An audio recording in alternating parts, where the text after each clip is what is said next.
भारत माता की जय। भारत माता की जय। गणपति बप्पा मंगल मूर्ति।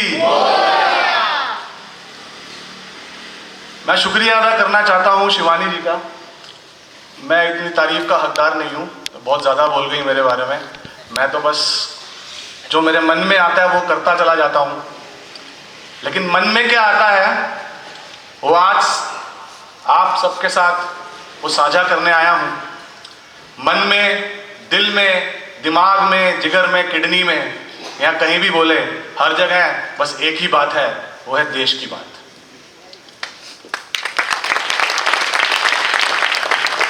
क्योंकि जिसके मन, मस्तिष्क और दिल में देश नहीं, वो फिर क्या धर्म निभाएगा, वो क्या इंसानियत निभाएगा। मेरी बहुत लोगों से इस बारे में बहस हो चुकी है, डिबेट हो चुकी है, बात हो चुकी है। लोग कहते हैं कि इंसानियत को तुम देश से कैसे जोड़ सकते हो? क्या कोई बाहर के देश का आएगा उसके साथ इंसानियत नहीं करोगे? मेरा एक ही जवाब होता है, मैंने अगर तुम अपने देशवासियों से इंसानियत नहीं कर सकते तो बाहर वालों से फिर तुम तमाशा ही करोगे।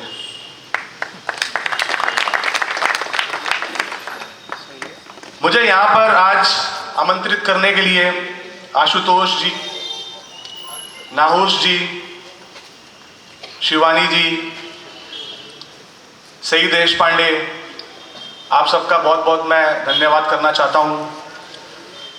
सरदार जगतार सिंह सेठी जी, अभी अभी आपने जो साउथ इंडियन डिशेस खिलाई हाई टी पे, एक पंजाबी के मन की बात एक पंजाबी जान सकता है कि एक पंजाबी को खुश करना तो उसको अच्छा खाना खिला दो।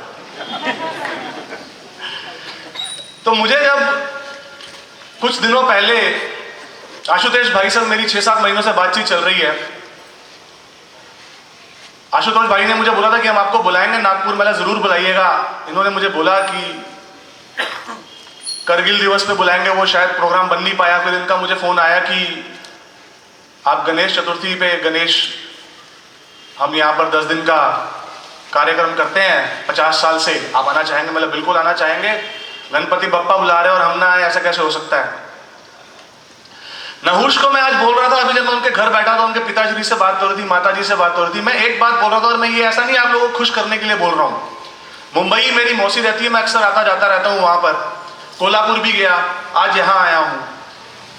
एक चीज जो मुझे दिखती है महाराष्ट्र में आकर, और मैं आप सबको उस चीज के लिए धन्यवाद भी देना चाहता हूं और बधाई भी देना चाहता हूं कि यहां पर आप सिर्फ आगे ही नहीं बढ़ रहे, बल्कि आपने अपनी जड़ों को भी अभी तक संभाल के रखा हुआ है। बहुत बड़ी बात है, बहुत बड़ी बात। एक मिट्टी का स्वाद आ जाता है यहां पर आके। खैर, अब मैं उस मुद्दे पर आता हूं जिस मुद्दे के लिए मुझे यहां बुलाया गया है, और वो मुद्दा है कश्मीर और इंडियन मीडिया। जब इन लोगों ने मुझे बोला कि कश्मीर और इंडियन मीडिया के ऊपर बोलिए, तो मैं सोच रहा था कि मैं किस तरह से क्या प्रेजेंट करूं, ऐसा क्या बोलूं जो सबको पता नहीं है, और कौन सा इंडियन मीडिया, किस इंडियन मीडिया की बात करें। तो इससे पहले मैं अपनी बात शुरू करूं, थोड़ा माहौल हल्का कर देते हैं। एक चुटकुले से मैं शुरुआत करता हूं। तो एक बार यूएनओ में कश्मीर के मुद्दे पर बहस हुई। पूरे वर्ल्ड से रिप्रेजेंटेटिव आए, इंडिया और पाकिस्तान के रिप्रेजेंटेटिव्स ने अपनी अपनी बात बोलनी थी। पहला नंबर इंडिया के रिप्रेजेंटेटिव का था। तो रिप्रेजेंटेटिव खड़े हुए, उन्होंने मेरी तरह बोला कि देखिए, मैं अपनी बात रखूं इससे पहले मैं एक छोटी सी स्टोरी सुनाना चाहता हूं कश्मीर से रिलेटेड। ये भाई साहब ने सुना हुआ ये चुटकुला, सर हिलाया ना जो मराठी स्टाइल में। तो उन्होंने कहानी शुरू करी थी कि ऋषि कश्यप हुआ करते थे आज से हजारों साल पहले, जिनके नाम पे ये कश्मीर की भूमि है।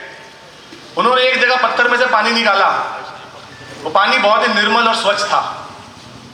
उस पानी को देखकर उनकी स्नान करने की इच्छा हुई, तो उन्होंने अपने वस्त्र उतार के साइड पर रख दिए और पानी में स्नान करने के लिए चले गए। इतनी देर में एक पाकिस्तानी आकर वो कपड़े चुरा कर ले जाता है।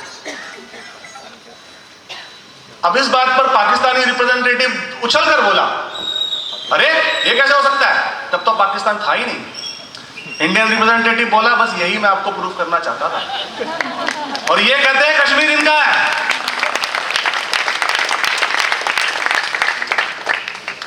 जैसा कि शिवानी जी साल होने को आया हमारी आजादी को। देखिए, सबसे पहले तो हमें यह समझना है कि भारत देश है क्या। क्या 70 साल से ही भारत देश है? एक रवीश कुमार जी हैं जो कहते हैं आज से 200 साल पहले भारत देश क्या होता था किसी को पता ही नहीं है, सब रियासतें थी। उनसे कोई पूछे, अरे समझदार आदमी, तो वो ब्रिटिशर पागल थे जो ईस्ट इंडिया कंपनी बनाकर आ गए? कहां से आया वो नाम? वो देश था। उस टाइम पर जो सामाजिक परिस्थितियां थी, जिस तरह से वो चीजें बटी हुई थी, आज जिस तरह से राज्य बटे हुए हैं, आज मुख्यमंत्री है, एक प्रधानमंत्री है, आज से 100 साल बाद क्या व्यवस्था होगी हमें नहीं पता। लेकिन ये देश हजारों साल पहले भी भारत था, आज भी भारत है और हजारों साल बाद भी भारत रहेगा। ये बात हर बंदे के सामने क्लियर हो जानी चाहिए। 70 साल और ये मुल्क आज तक कश्मीर नाम का दंश झेल रहा है। मीडिया जिस तरह से प्रेजेंट करता है चीजें, ऐसा लगता है मुझे कि ये पिछले 2 साल से, जब से मोदी सरकार आई है, तब से कश्मीर की प्रॉब्लम आई है। लेकिन ये कुछ हमारे नेहरू जी जो थे, उनके ऐसे डिसीजंस थे, वैसे कुछ गिफ्ट देकर गए हैं हमारे देश को। और माफ कीजिएगा, आज जरा राजनीति से ऊपर उठकर बात सुनेंगे और सोचेंगे और समझेंगे। यहां कौन कांग्रेस को पसंद करता है, कौन बीजेपी को पसंद करता है, कौन किसको पसंद करता है, इससे ऊपर उठ जाएंगे। आज हम सिर्फ एक हिंदुस्तानी, एक भारतीय की तरह बात सुनेंगे, तब समझ में आएगी कि मैं बोलना क्या चाहता हूं। मैं किसी के खिलाफ नहीं हूं, पर मैं हर उस इंसान के खिलाफ हूं जिसने हिंदुस्तान के खिलाफ काम किया है। चाहे वो चाचा नेहरू थे, इंदिरा गांधी है, केजरीवाल है, कोई भी है। मेरा दोस्त वो दोस्त है जो भारत के हित की बात करता है, और मेरा दुश्मन वो है जिसने भारत के खिलाफ बात करी है।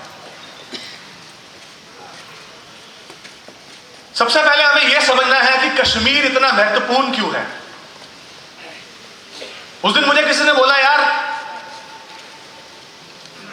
एक जमीन के टुकड़े के लिए इतनी हाहाकार मचा रखी हुई है, क्या है? मेन स्ट्रीम में आने दो कश्मीरियों को, पीओ की छोटा सा लैंड है, पीओ के छोड़ दो, बफर। मैंने उसको एक बात बोली, मतलब सुन, ये देश हमारी मां है और कश्मीर हमारी मां के सर का ताज है, और इस ताज को ना तो हम छीनने देंगे ना छीनने दिया है। ये ताज रहा है और रहेगा, और इसके एक एक इंच के लिए एक एक भारतीय खड़ा होकर अपने खून का बलिदान देगा। कह रहे तो कट्टरता वाली बात है। भले कट्टरता वाली बात नहीं है। तुम कश्मीर छोड़ दो, वो जम्मू मांगेंगे। तुम जम्मू छोड़ दो, पंजाब मांगेंगे। वो बढ़ते ही चले जाएंगे, वो रुकेंगे नहीं। क्यों? क्योंकि उनका ध्येय यही है। वो पैरासाइट्स हैं। वो पैरासाइट कैसे आगे बढ़ते हैं? दूसरे के शरीर पे। आप एक शरीर का टुकड़ा उनको दे दोगे, वो दूसरा ले लेंगे, दूसरा दे दोगे, वो तीसरा ले लेंगे। तो कोई भी टुकड़ा छोड़ना समझदारी वाली बात नहीं है। तो प्रॉब्लम कहां है? जब हम कश्मीर की बात करते हैं, सबसे पहले समझने वाली बात यह है कि जो हमारा देश है, भारत, हिंदुस्तान, उसके अंदर में एक मत क्यों नहीं है कश्मीर को लेके? लोगों के अंदर इतनी भ्रांतियां क्यों है कश्मीर को लेके? उसका मेजर रीजन है मीडिया। वो मीडिया, और जब मैं मीडिया कह रहा हूं सारा मीडिया नहीं, वो मीडिया जो एक तरह से पेरोल पे काम कर रहा है भारत की दुश्मन ताकतों के। वरना आप बताइए, आप में से कितने लोग सोशल मीडिया पे, ट्विटर पे हैं?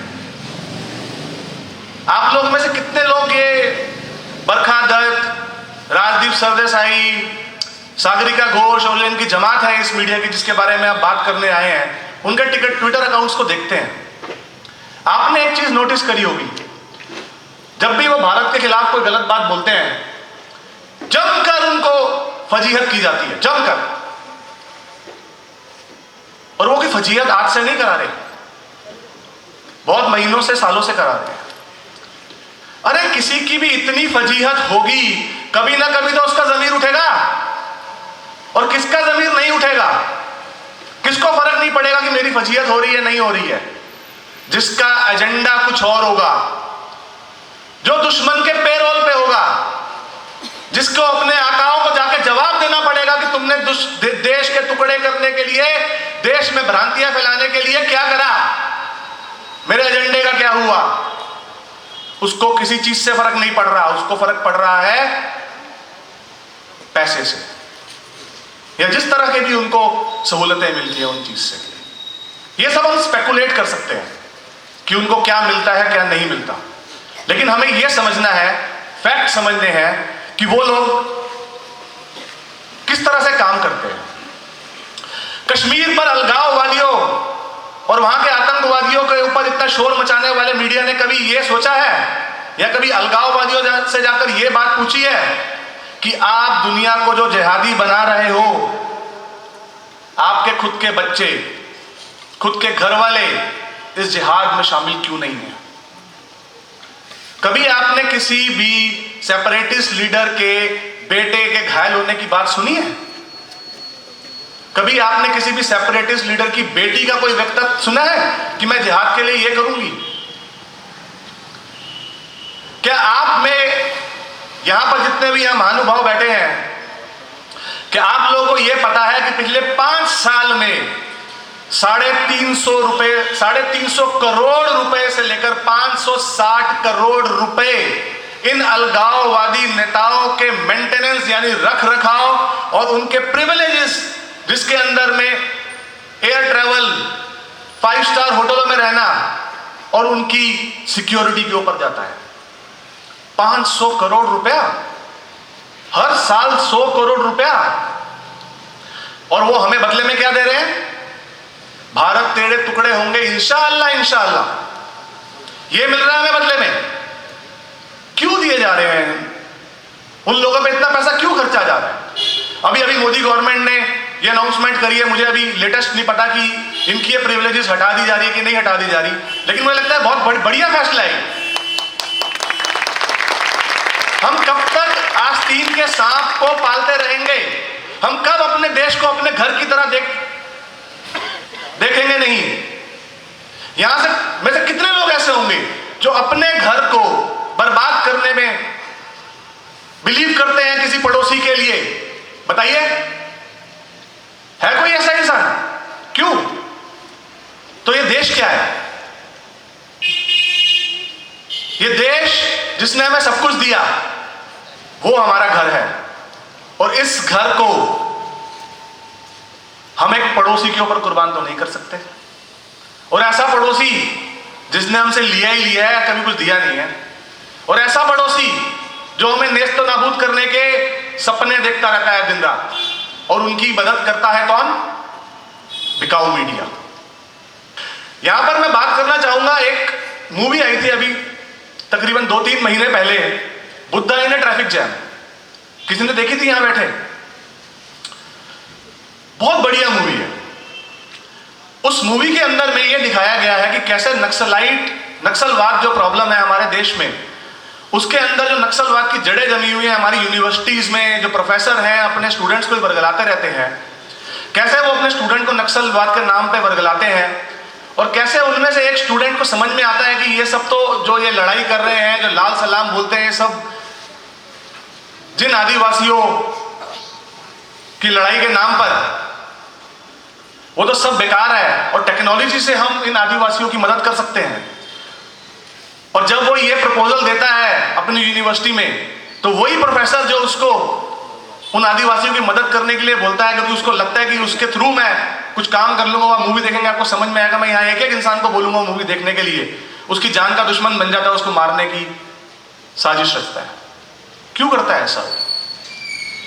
क्योंकि जिन आदिवासियों, गरीबों, पिछड़ी जाति, जनजाति के लोगों के लिए वो इतने दिनों से, इतने सालों से, 30-30 सालों से लड़ाई लड़ रहे हैं, उस लड़ाई का उनको कुछ फायदा तो पहुंचा नहीं है, वो सारा माल तो खुद हड़प लेते हैं। और कहीं अगर उनकी जिंदगी वाकई में मेन स्ट्रीम ट्रैक पर आ गई, तो उनकी लड़ाई तो खत्म हो जाएगी, उनकी दुकानें तो बंद हो जाएंगी। ये अलगाववादी नेता कश्मीर के जो है ना, इनका यही हाल है।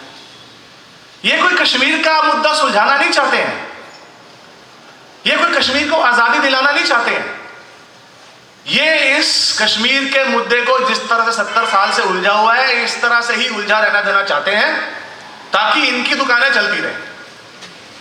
और इनका और मीडिया का, खासकर वो मीडिया जिन्हें हम प्यार से प्रेस्टिट्यूट कहते हैं, पूरे मीडिया को तो मैं यह नहीं कहूंगा, कुछ देशभक्त मीडिया भी है, अच्छी रिपोर्टिंग भी करते हैं, ये मीडिया उनके खिलाफ खुद लड़ाई लड़ते हैं। अगर आप लोगों ने फॉलो किया होगा तो आज मीडिया दो धड़ों में बट चुका है। एक वो मीडिया जो देश की विरोधी रिपोर्ट करता है, फैब्रिकेट करता है, सीरिया की पिक्चर उठाकर दिखाएंगे, बोलेंगे देखो कश्मीर में क्या हो रहा है, सीरिया की पिक्चर वो पकड़ा जाता है। पुरानी वीडियो निकालेंगे कहीं से, कहेंगे देखो इंडियन आर्मी क्या कर रही है।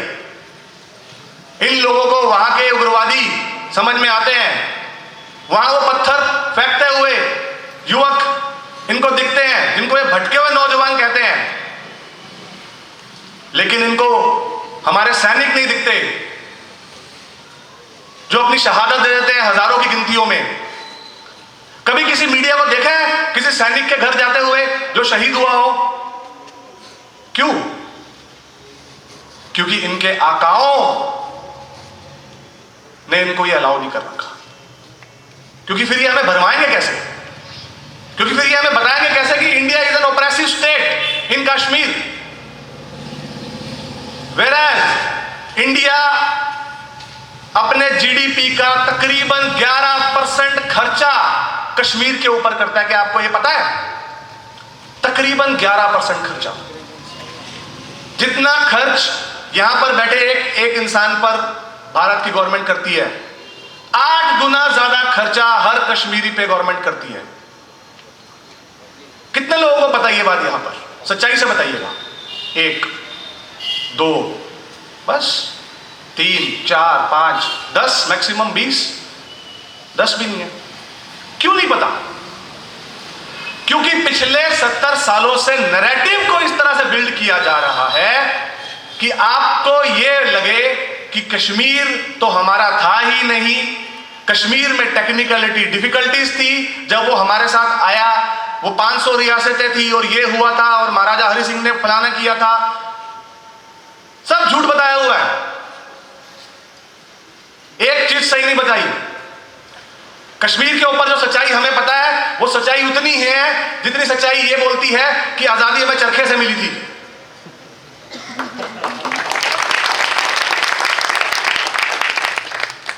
अब समझने वाली बात है कि ऐसा हुआ क्यों। सैयद अली शाह गिलानी 86 साल के लीडर हैं, ऑल पार्टीज हुर्रियत कॉन्फ्रेंस के। इनका बड़ा बेटा और बहू नाइन और बाजिया गिलानी रावलपिंडी पाकिस्तान में डॉक्टर है।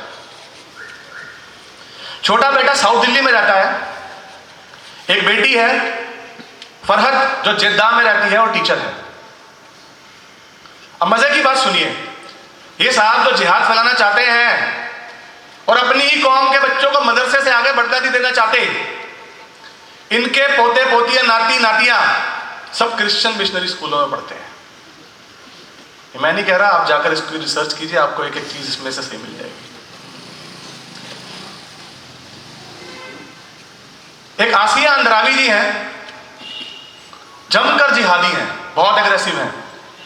अभी अभी जो स्टोन पेल्टिंग हुई थी कश्मीर में, जिसमें बुरहान वानी नामक एक शांतिप्रिय युवक मारा गया था,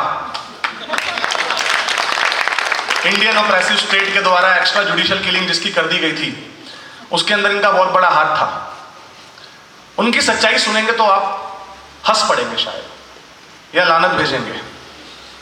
उनका एक बेटा है, 2 बेटे हैं, इस बारे में श्योर नहीं हूं, मुझे पता नहीं चला रिसर्च में, लेकिन कम से कम एक बेटा है उनका, वो मलेशिया में हायर स्टडीज करता है इंडिया के पासपोर्ट में।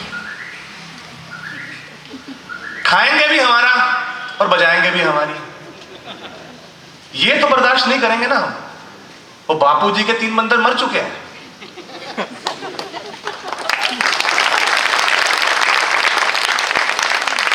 अब 56 इंच का सीना है, और जिस जिस लोगों को ये शुबा है, शिकवा है, लगता है कि नहीं है, तो वो ये देखे कि पाकिस्तान कैसे दुम दबाकर भाग रहा है आज बलोचिस्तान के नाम पर, गिलगिट के नाम पर, सिंध के नाम पर। वो ये देखे कैसे अफगानिस्तान की एक दुड़की पे पाकिस्तान ने ट्रेड करने दिया उसको बाय रोड। खैर, इस मुद्दे के ऊपर नहीं बोलना वरना फिर मोदी भक्त कहलाऊंगा। अब बरखा दत्त के ऊपर आ जाता हूं मैं। सारे नाम तो नहीं लिए जा सकते, पर ये मैडम सबसे ज्यादा अपनी सर्वे सर्वा है अपने उस मीडिया के पूरे ग्रुप में। अभी अभी जो सोशल मीडिया से जुड़े हैं उन लोगों ने देखा होगा कि एक इनकी वीडियो क्लिप वायरल हो गई जिसके अंदर ये मैडम गई हैं जो स्टोन पेल्टिंग के अंदर में पैलेट गन से जो लोग घायल हुए हैं उनका पता लेने, डॉक्यूमेंट्री बनाने, एक सॉफ्ट स्टोरी बनाने, आंसू बहाने, टसुए बहाने। तो एक बिलाल अहमद नाम के लड़के को जो घायल हुआ है, जो कि बाजार में चीनी लेने जा रहा था और फिर हमारी इंडियन फोर्सेस ने उसके मुंह पर पैलेट गन मार दी। चीनी लेने जा रहा है, मार देते हैं। वो पत्थर मार रहा था हमारे सैनिकों पे, तो क्या करें? मैंने कहा ना, बापूजी के 3 बंदर मर चुके हैं, वो कभी होने ही नहीं चाहिए थे। मतलब एक कैसा नैरेटिव है, हमारा दिमाग कैसा कर दिया गया। क्या ये असलियत है कि मेरे साथ अगर कोई 1 on 1 मुझसे कोई लड़ने आएगा, फाइट करेगा, मुझे आकर एक थप्पड़ मारेगा, मैं उसके सामने दूसरा गाल कर दूंगा? कोई सोच सकता है ये? ऐसा नहीं है। ये देश छत्रपति शिवाजी का है, ये देश गुरु गोविंद सिंह जी का है, ये देश महाराणा प्रताप का है, बाबा बंदा बहादुर का है, जिसने अत्याचारी की गर्दन भी काट दी थी और हाथ भी काट दिए थे। गीता कहती है सेल्फ डिफेंस में मारना कोई गलत नहीं है। मैं कोई बहुत बड़ा ज्ञानी नहीं हूं, मैंने पढ़ी नहीं है, मैं यहां पर ये नहीं दिखाना चाहूंगा कि मैंने गीता पढ़ी हुई है, लेकिन कुछ कुछ चीजें तो पता है कि क्या है उसके अंदर। शस्त्र के बिना धर्म की रक्षा नहीं हो सकती, और हमसे शस्त्र इसलिए छीना गया था कि हमारा धर्म खत्म करना था अगले 100 साल में। अगर अब भी हमें समझ में नहीं आ रही है बात, तो फिर हमें कभी समझ में नहीं आ सकती। हमसे शस्त्र छुड़वाए इसलिए गए थे। सिख कौम जो मानी जाती है अपने वैलर के लिए, अपने जुझारूपन के लिए, आज मैं पूछता हूं इस कौम के कितने बच्चे शस्त्र विद्या लेने जाते हैं? क्यों? क्योंकि एक नैरेटिव बिल्ड किया जा रहा है कि सिविलाइज सोसाइटी बनाओ। सिविलाइज सोसाइटी के अंदर में शस्त्रों की कोई जगह नहीं है, अस्त्रों की कोई जगह नहीं है। और सिविलाइज सोसाइटी कौन बनाएगा? हिंदू बनाएंगे, सिख बनाएंगे, बुद्ध बनाएंगे, जैन बनाएंगे, बस। और बाकी वो क्या करेंगे? जहां 35% हो जाएंगे फिर वो तकिया करेंगे और जो भी उनके लिखा हुआ है। आप समझ नहीं रहे हैं। अगर आज भी आप समझे नहीं कि आपको पिछले 70 सालों में किस रास्ते पर ले जाया गया, कहां फंसाया गया, आज भी यू टर्न है हमारे पास, कल नहीं होगा। तो बरखा दत्त के पास वापस आ जाता हूं तो वो बिलाल अहमद के सिराने बैठी हुई है, वो हॉस्पिटल में बैठा हुआ है, करा रहा है, और ये उसकी बुआ बन के यूं बैठी हुई है प्यार से, और अपने भतीजे से पूछ रही है तुम्हें बुरहान वानी क्यों पसंद था? तो वो बोलता है कि मुझे इसलिए पसंद था क्योंकि वो हमारे मजहब के लिए लड़ता था। अब ये उससे ये आंसर एक्सपेक्ट नहीं कर रही, ये सब पका गई। आप वो क्लिप देखेंगे, 1.5 मिनट की क्लिप है, पूरे यूट्यूब फेसबुक पे ढूंढिएगा, बरखा दत्त कश्मीर लिखेंगे वो आ जाएगी, 1.5 मिनट की क्लिप है। तो मैडम जी बोलती है कि मजहब के लिए लड़ता था। वो बोला हाँ, इस्लाम के लिए लड़ता था। अब मैडम का खेल तो पूरा बिगड़ गया, रिकॉर्डिंग हो रही है, 20 लोग आसपास खड़े हैं, क्या हो गया? अब अपनी बात उसके मुंह में डालने के लिए मैडम जी कहती हैं इस्लाम के लिए लड़ता था या कश्मीर के लिए लड़ता था? और ढीठ इंसान फिर भी कहता है इस्लाम के लिए लड़ता था। और पीछे से किसी भले इंसान को समझ में आ गया कि मैडम क्या करना चाहती है। आप सुनेंगे उसमें एक छोटी सी मेल वॉइस भी है, बोलता है कश्मीर के लिए लड़ता था। तो ये बोलता है हाँ, इस्लाम के लिए और कश्मीर के लिए लड़ता था, और फिर कलमा पढ़ देता है कुछ। ये हाल है इनके। ये कैसा जर्नलिज्म है? ये एग्जैक्टली वैसा जर्नलिज्म है कि जो डॉक्टर मरे हुए इंसान उसमें रख देते हैं कि मरा ही नहीं है जी, अभी बिल बनता रहने दो। ये वैसा जर्नलिज्म है, माफ कीजिएगा लेकिन सच्चाई आज की है। एथिक्स खत्म होते चले जा रहे हैं। जर्नलिज्म का पहला rule, you cannot be bias. You cannot be bias. How can you be bias being a journalist? Journalist का काम होता है चीज को एज इज सामने ले आओ। लेकिन जर्नलिज्म, मीडिया, इसकी धज्जियां तो लेट 60s और अर्ली 70s में इंदिरा गांधी जी द्वारा उड़ा दी गई, जिसका नतीजा आज हम भुगत रहे हैं।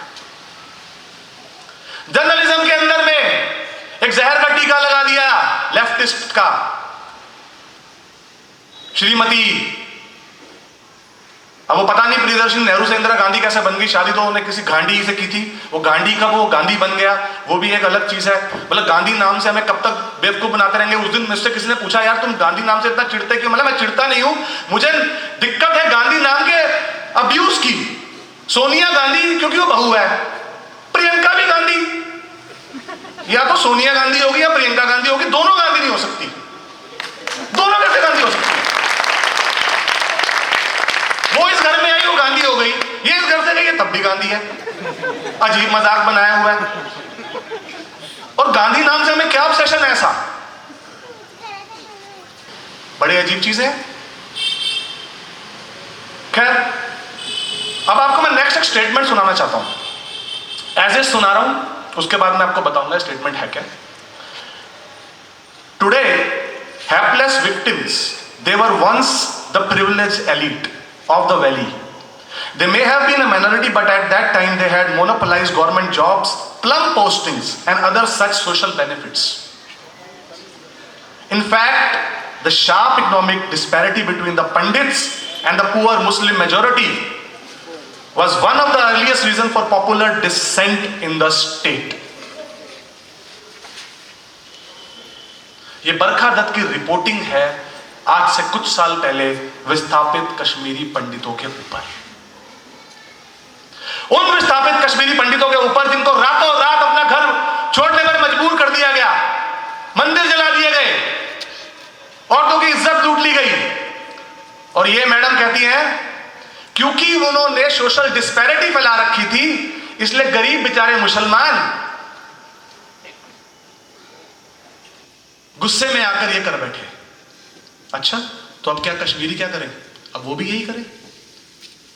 जब 47 में हिंदू और सिख पाकिस्तान से यहां पर आए विस्थापित बनकर, लोग बात करते हैं ना टॉलरेंस की, इस देश के टॉलरेंस की। मैं बात बताता हूं, हिंदू धर्म के टॉलरेंस की मैं बात बताता हूं। जब 47 के बाद वहां से हिंदू और सिख लुटे पिटे जहां आए, तो यहां पर मुसलमानों को ऐश करते हुए देखकर उन्होंने मुसलमानों को मारना शुरू नहीं किया था, उन्होंने जिंदगी नए सिरे से शुरू की थी। ये होती है टॉलरेंस। ये टॉलरेंस की बात करते हैं। ये बरखा दत्त जो अपने आकाओं को लाइव रिपोर्टिंग करती है ट्विटर पे, आपको याद होगा, चाहे वो करगिल हो, करगिल के टाइम पर ट्विटर नहीं था, करगिल के टाइम पर ये मैडम बहुत फेमस हो गई थी, लेकिन इनके चक्कर में अपने कितने जवान शहीद हुए थे ये बहुत कम लोगों को मालूम है। सैटेलाइट फोन लेकर मैडम पहुंच गई करगिल में, पाकिस्तान को इसकी लोकेशन पता लगी थी, और यहां ये मैडम वहां से निकलती थी रिपोर्टिंग करके, 5 मिनट बाद वहां बम गिर जाते थे। रात के टाइम पर रिपोर्टिंग कर रही है कैमरे की लाइट ऑन करके, पाकिस्तान को लोकेशन पता लग गई, मैडम निकली 5 मिनट बाद, पाकिस्तान ने बम गिर दिया, कितने सैनिक शहीद हो गए। क्यों ये सच्चाई हम लोगों को नहीं पता? क्यों ऐसे जर्नलिस्ट को expression, freedom of expression, freedom of speech के नाम पर खुला छोड़ा जाता है? किसके इशारे पर हो रहा है ये सब? ये समझने वाली बातें हैं। अभी मोहतरमा ने एक ट्विटर पे एक पिक्चर अपलोड की थी, उस ट्विटर के उस पिक्चर के ऊपर भी बहुत कंट्रोवर्सी हो गई थी कि वो लड़का कौन था जिसके साथ ये कर्फ्यू में घूम रही थी। कुछ लोगों ने बोला कि ये एक बुरहान वानी के बाद जाकिर रशीद है हिजबुल का कमांडर। ये बात की पुष्टि हो नहीं पाई थी, पर क्यों? अगर जरा सा शक शुबह भी है, क्यों? टॉलरेंस के नाम पर हम कितना टॉलरेट कर लेंगे? टॉलरेंस के नाम पर तुम अपने रिश्तेदारों को भी इतना टॉलरेट नहीं करते, पड़ोसियों को भी टॉलरेट नहीं करते। बस देश को टॉलरेट करते रहते हैं। उसका रीजन क्या है? उसका रीजन ये है कि हमें 70 सालों में उस तरह से कंडीशन किया जा रहा है।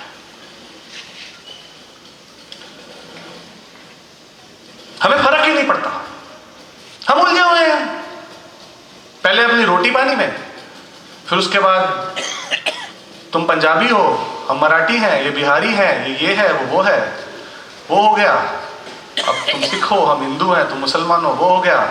अब तुम कायस्थ हो, हम दलित हो, तुम ब्राह्मण हो, वो हो गया। अच्छा, फिर ब्राह्मणों में अंदर भी वो सब कास्ट निकाल लेंगे, दलितों में भी सब कास्ट निकाल लेंगे, वाल्मीकि है, ये है, वो फलाना है और ढिमका है। अरे भाई, हम जैसे गधे तो चाहिए दुश्मन को जो आपस में ही लड़ते रहे। यही तो चाहिए पाकिस्तान को, यही तो चाहिए चाइना को, यही तो चाहिए और भी जो विदेशी ताकतें हैं जो हिंदुस्तान को आगे नहीं पहुंचाना चाहती, उनको यही तो चाहिए। हम जैसे लोग ही तो चाहिए। मुझे कोई बंदा कहता, उस दिन कहता यार तू पंजाब नहीं जाता, पूरे हिंदुस्तान घूमता रहता। मैंने तो मेरे लिए पूरा हिंदुस्तान उतना जितना मेरे लिए पंजाब है।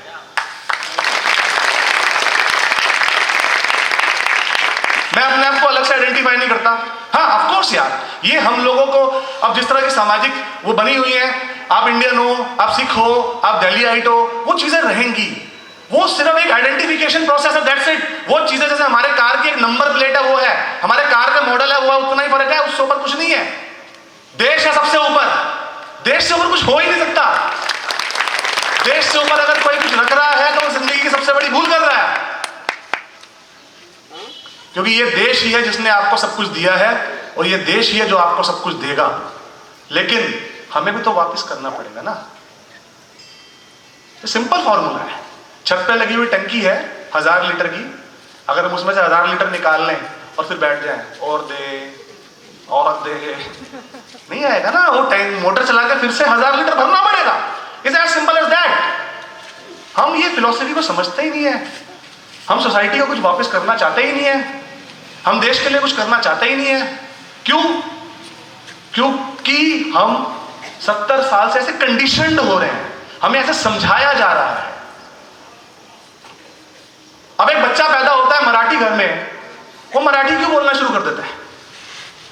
एक बच्चा पैदा होता है उड़िया घर में, वो उड़िया क्यों बोलना शुरू कर देता है? क्योंकि वो अपने आसपास वो चीजें सुन रहा है, वो सुन के सीख रहा है, वो कंडीशन हो रहा है। एक कंट्री के डॉक्टर्स ने एक एक्सपेरिमेंट किया था। उन्होंने 2 अलग अलग कल्चर्स के बच्चों को, अलग अलग लैंग्वेजेस के माँ बाप के बच्चों को ऑन बर्थ एक्सचेंज कर दिया था और 2 साल उनको पालन पोषण उनके घरों में होने दिया कि उन्होंने ये देखना था कि डीएनए का ज्यादा बच्चे के ऊपर होता है या उसके माहौल का ज्यादा होता है। और वही निकला, माहौल का ज्यादा हुआ। जो बच्चा जिस कल्चर में पला वो उस तरह से ही उसकी लैंग्वेज, उसकी आदतें उसी तरह से बढ़ी हुई। इसी तरह से हमें कंडीशन किया गया पिछले 70 सालों में कि भैया बटे रहो। अब वो कंडीशनिंग शुरू कहां से हुई वो मैं आपको बताना चाहता हूं। कश्मीर की प्रॉब्लम के बारे में पर्टिकुलरली अक्टूबर 1947 में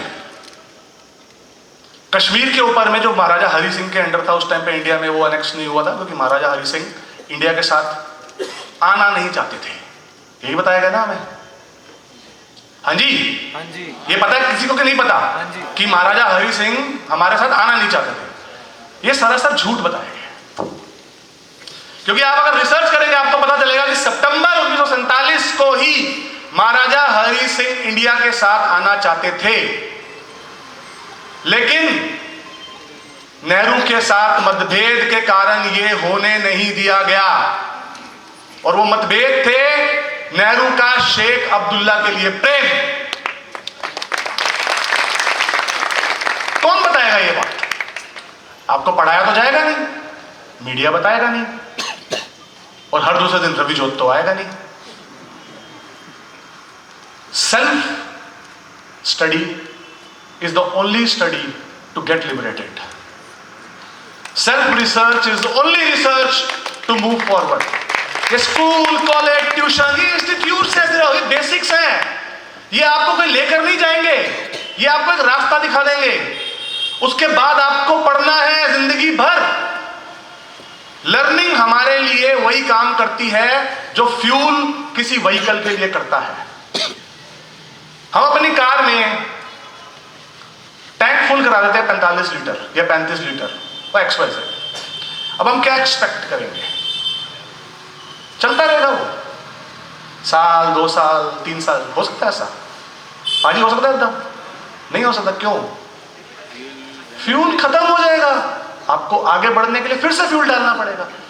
ये हम है, व्हीकल हम है, फ्यूल स्टडी है। जो हमने स्कूल में पढ़ा वो वहां तक के लिए था, जो हमने कॉलेज में पढ़ा वो वहां तक के लिए था। आगे बढ़ना है तो पढ़ना होगा। बिना पढ़े, बिना रिसर्च करे आप आगे बढ़ ही नहीं सकते।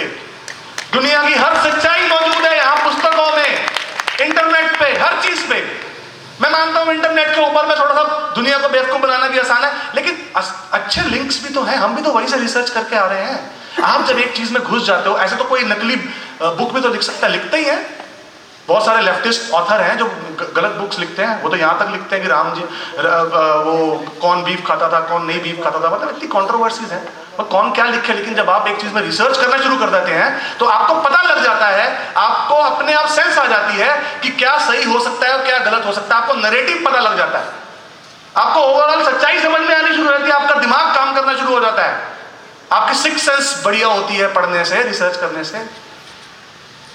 योग साधना और क्या है? यही सब कुछ तो है, इसी का एक्सटेंशन तो है। और हम लोग इतने संकीर्ण, हम लोगों की सोच हो गई, छोटी कर दी सोच। खैर, तो अक्टूबर 1947 में पाकिस्तानी जाहिलों ने कश्मीर पे अटैक कर दिया। तो महाराजा हरि सिंह, जो सितंबर की जो बातचीत खत्म हुई थी, जब वो आना चाहते थे इंडिया के साथ, उनके पास और कुछ चारा नहीं रहा और वो भारत के पास आ गए कि भैया मेरे को बचाओ। और सरदार पटेल जो हमारे थे, उनकी एक ही शर्त थी कि भैया जैसे बाकी 500 रियासतें आइए इंडिया के साथ, आप भी आ जाइए।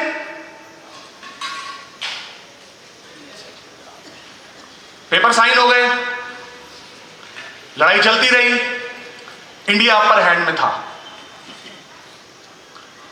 नेहरू जी को उनके दोस्तों ने सलाह दी कि आप इस मामले को ना UN में ले जाओ। सरदार पटेल नहीं चाहते थे। सरदार पटेल चाहते थे कि काउंटर अटैक किया जाए वेस्ट पंजाब से, ताकि पाकिस्तान की कमर तोड़ दी जाए और कश्मीर का मुद्दा जो टेक्निकली है जिंदगी भर के लिए सॉल्व हो जाए, आगे जाके दिक्कत नहीं आएगी। लेकिन सरदार वल्लभ भाई पटेल को साइडलाइन कर दिया गया। उस लोग पुरुष को साइडलाइन कर दिया गया जिसने 500 रियासतें एक कर दी और ये देश बना दिया। वरना दोस्तों आज आपको ये एक देश नहीं 25 छोटे छोटे देश लड़ते हुए मिलते। सरदार पटेल ने 23 दिसंबर को रिजाइन कर दिया। मोहनदास करमचंद गांधी ने उनको इस रिजिग्नेशन के लिए रोका, वो रुक गए। लेकिन उसके बाद वो कश्मीर मुद्दे में कभी बोले नहीं या उन्हें बोलने नहीं दिया गया। UN के अंदर में कश्मीर की हियरिंग चलती रही और नेहरू के खास दोस्त ब्रिटिशर्स और शेख अब्दुल्ला दोनों ने नेहरू को धोखा दिया। और बात यहां तक पहुंच गई कि जिस शेख अब्दुल्ला को हरि सिंह की कैद से छुड़वाने के लिए नेहरू ने देश में कश्मीर नहीं आने दिया, उसी शेख अब्दुल्ला को 1953 में नेहरू ने गिरफ्तार कराया। और Britishers, Pamela Mountbatten, Lord Mountbatten की बेटी का ये एक बयान सुना रहा हूं मैं आपको as is, that according to her, her mother might have catalyzed her father's effort on convincing Nehru to take the matter of Kashmir to UN. आपको कोई मीडिया ये बताएगा नहीं। क्यों? क्योंकि ये वही मीडिया है जो नेहरू गांधी खानदान द्वारा नर्चर्ड है। वो क्यों बताएगा आपको?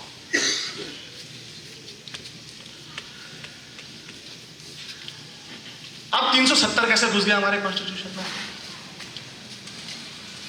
किसी भी आम इंसान से बात कर लो, पहले तो लोग कहेंगे 370 होता क्या है। खैर, जिनको पता होगा वो बाबा साहब को उल्टा सीधा बोल देंगे। वो कहेंगे बाबा साहब ने कॉन्स्टिट्यूशन बनाया था, बाबा साहब ने घुसाया था। लेकिन सच्चाई यह है कि बाबा साहब चाहते ही नहीं थे कि 370 कॉन्स्टिट्यूशन में घुसे। नेहरू के प्रिय मित्र शेख अब्दुल्ला नेहरू की बात लेकर बाबा साहब के साथ गए कि भैया 370 डालना है, कश्मीर को उसके अंदर में स्पेशल ट्रीटमेंट मिलेगा। अब जो मैं आपको आगे सुनाने जा रहा हूं ये वो जवाब है जो B.R. अम्बेडकर ने शेख अब्दुल्ला को दिया था। Mister Abdullah, you want India should defend Kashmir, develop Kashmir, and Kashmiris should have equal rights as citizen of India. Whereas you want that India and her citizens don't have any rights in Kashmir. I am the law minister of India. I cannot betray the interest of my country. ये कैसा जवाब दिया था बाबा साहब ने नेहरू के उस दोस्त को। नेहरू ने क्या करा, बाबा साहब को साइडलाइन कर दिया। गोपाल स्वामी अयंगर ड्राफ्टिंग कमेटी के एक मेंबर, नेहरू के अच्छे दोस्त, उनसे 370 लिखवाया। पार्लियामेंट में मेजोरिटी किसकी, कांग्रेस की, एब्सोल्यूट मेजोरिटी, 370 पास हो गया। आपको पता है आज भी जम्मू कश्मीर में इंडियन पीनल कोड नहीं चलता। कितनों को पता है ये बात? अरे बाप रे, क्या चलता है? Ranbir penal code. डोगरा महाराज का बना हुआ, किसी रणबीर डोगरा महाराज का बना हुआ।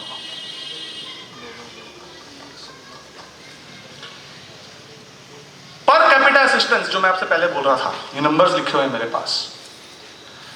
1992-93 का नंबर है कि अगर भारत के बाकी आप जैसे मेरे जैसे नागरिकों के ऊपर उनकी असिस्टेंस, मतलब एग्जैक्टली पैसा तो नहीं मिलता है, वही वाली बात हो जाएगी, फिर आप लोग बोलोगे 15 लाख रुपए कहां पर है।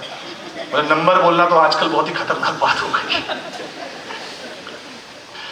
पर कैपिटा असिस्टेंस में अगर एक नागरिक के ऊपर में, जो कश्मीर में नहीं रहता था बाकी पूरे हिंदुस्तान में रहता था, 576 रुपए 24 पैसे खर्च होते थे, तो एक कश्मीरी पे 3197 रुपए खर्च होते थे। 2000 और 2001 में अगर अदर देन कश्मीर 1137 था, तो कश्मीरी पे 8092 रुपए था। और इन लोगों को, हम लोगों से आजादी चाहिए? किसकी बात कर रहे हैं? इनको अगर आज आजादी मिल भी गई ना, जो सो कॉल्ड आजादी चाहिए, 24 घंटे भी कश्मीर डिफेंड नहीं कर सकते। ये सेंट्रल गवर्नमेंट के असिस्टेंस के बिना ये एक काम नहीं कर सकते। पंजाबी कहते ना, हड्डा पाप है ने। आपको अगर मैं बैठकर खिलाता रहूं तो आप कभी काम कर नहीं सकते। ये वो हो चुका है। खैर, अब 370 तो लागू हो गया, लेकिन अब 370 को मेरे जाने के बाद कोई हटा ना दे। हम हटा क्यों नहीं सकते? लोग कहते हैं 370 हट क्यों नहीं सकता? एक गेम खेली गई बड़ी जबरदस्त। 75 असेंबली सीटें, आज थोड़ा सा नंबर बढ़ गया, 47 का नंबर बता रहा हूं मैं, जम्मू कश्मीर की थी उस टाइम पर। उनमें से 43 सीट्स कश्मीर को दे दी गई। कश्मीर एरिया में भी कम था, पॉपुलेशन में भी कम था। जम्मू को ज्यादा मिलनी चाहिए थी, कश्मीर को ज्यादा मिल गई। क्यों? सोच देखिए आप, कितनी दूर की सोच थी। कॉन्स्पिरेसी देखिए कि ना तो कश्मीर में कोई ऐसी सरकार आएगी जो कश्मीर को 370 से अलग करना चाहेगी, क्योंकि वहां तो मुस्लिम बहुल इलाका है, और ना जम्मू के पास इतनी पावर है कि वो 370 हटा सके, क्योंकि उसके पास तो सीटें ही कम है।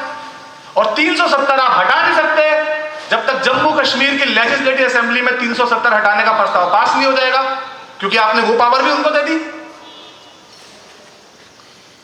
तो सेंट्रल गवर्नमेंट क्या कर लेगी उसके अंदर? अब समझ में आ रहा है पूरा कहानी चक्र, समझ में आ रहा है क्या खेला गया? पहले तो मेन लोगों को साइड करके जम्मू कश्मीर को स्पेशल पावर्स दे दी गई, और फिर वो स्पेशल पावर ना हटे इसलिए सीटों का बंटवारा इस तरह से किया गया कि कश्मीर के पास ज्यादा पावर रह गई जम्मू के बनिस्पत और लेह लद्दाख के बनिस्पत।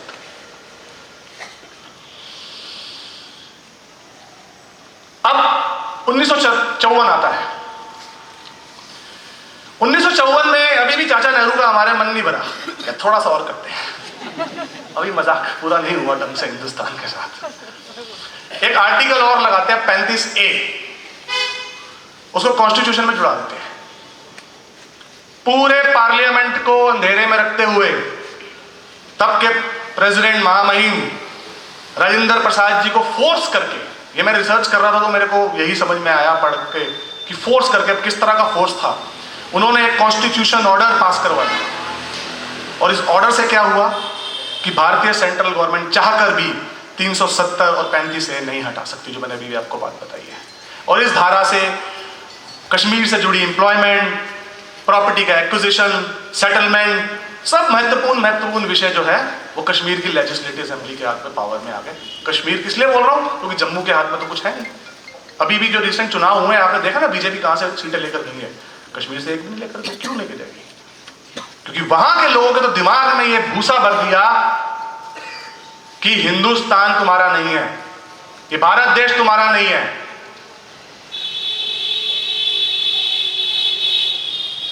ये नैरेटिव कौन समझाएगा? ये नैरेटिव इस देश को कौन बताएगा? मीडिया तो वहां पर बिका बैठा है, अपने नेताओं के ऊपर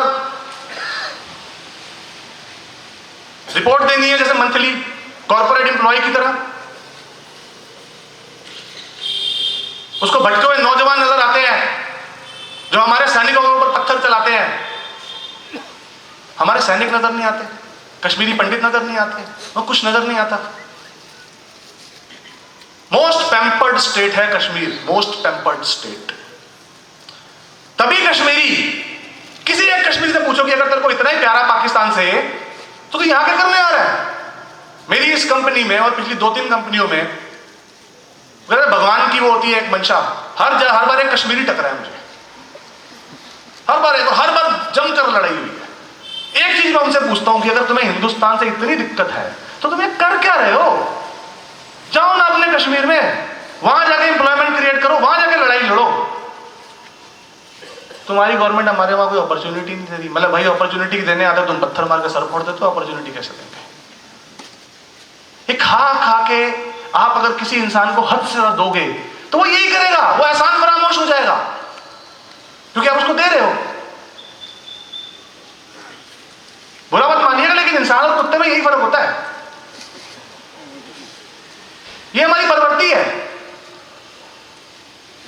और इस प्रवृत्ति से हम तभी ऊपर उठ सकते हैं जब हमारे मन में देश की भावना आए, जब हम इस सच्चाई को स्वीकार करें कि हमारे को आजादी सिर्फ चरखे से नहीं दिलाई दी। मैं ये नहीं कह रहा कि उनका कोई रोल नहीं था, लेकिन रोल तो नेताजी सुभाष चंद्र का बहुत बड़ा था, भगत सिंह का बहुत बड़ा था, चंद्रशेखर आजाद और अनगिनत लोगों का था जिनका नाम ही नहीं हुआ बेचारों का कहीं। यार उनके नाम पे तो दिया जलाए हम लोग, कब तक एक ही चीज रटते रहेंगे? ये मैं आपको इसलिए बोल रहा हूं कि आप सब इस बारे में गौर करें। मेरी बात को ऐसे ही घर मत ले जाइएगा कि वाह क्या बोलता है, हर सरदार लड़का दम है, मजा आ गया। नहीं, इसलिए नहीं आया हूं मैं इसलिए आया हूं कि 10%, 20% कुछ तो लोग घर लेकर जाए कि मेरे को आज के बाद सोचना है, मेरे को जो प्लेट में मिल रहा है वो मुझे नहीं लेना है।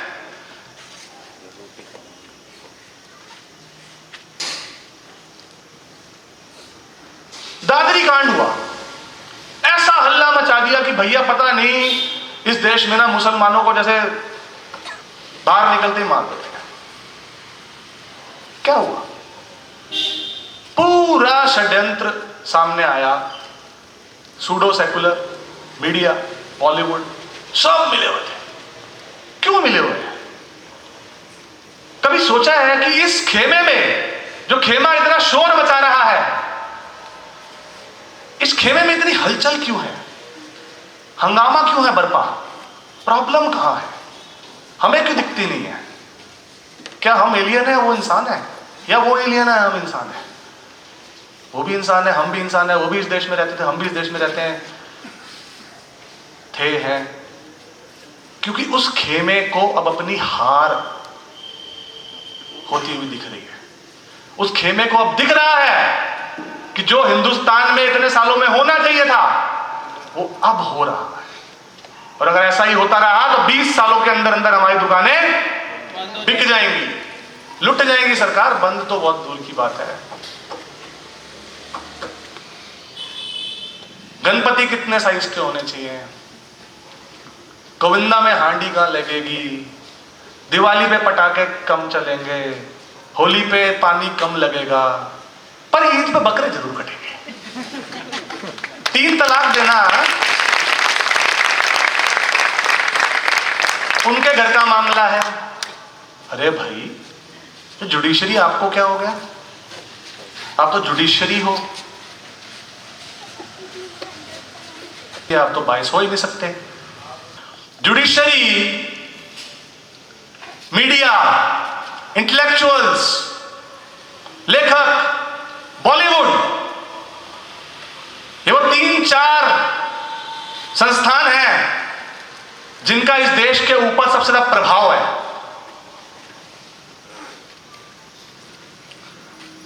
साठ के दशक में, 70 के दशक में इन सबके अंदर लेफ्टिस्ट घुसा दिए गए थे। अगर आप जाकर हिस्ट्री पढ़ेंगे तो आपको समझ में आ जाएगा।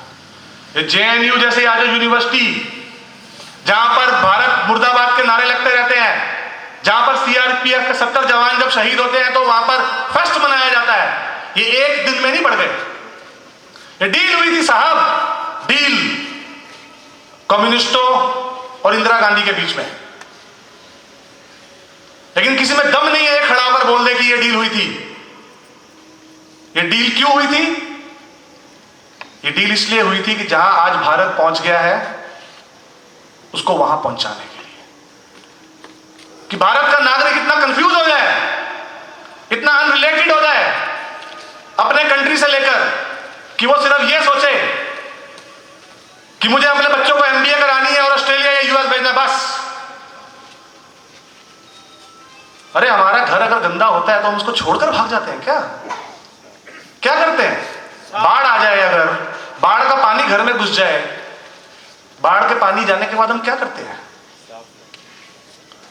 जवाब चाहिए मुझे।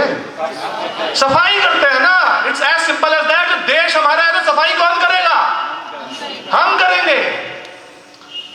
हमें कोई हथियार लेकर खड़े होने की जरूरत नहीं है। अब आपको एक बात बता रहा हूं, अगर इस देश की 50% जनता अवेयर हो जाए ना, 10 साल में देश सुधर जाएगा। 50%, ज्यादा बोल नहीं रहा।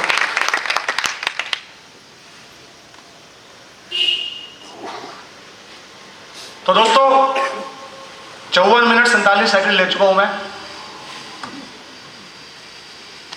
मुझे लगता है कि मेरे को मेरी बात यहीं खत्म कर देनी चाहिए अभी की, क्योंकि बात तो बहुत लंबी है, चीजें बहुत ज्यादा हैं।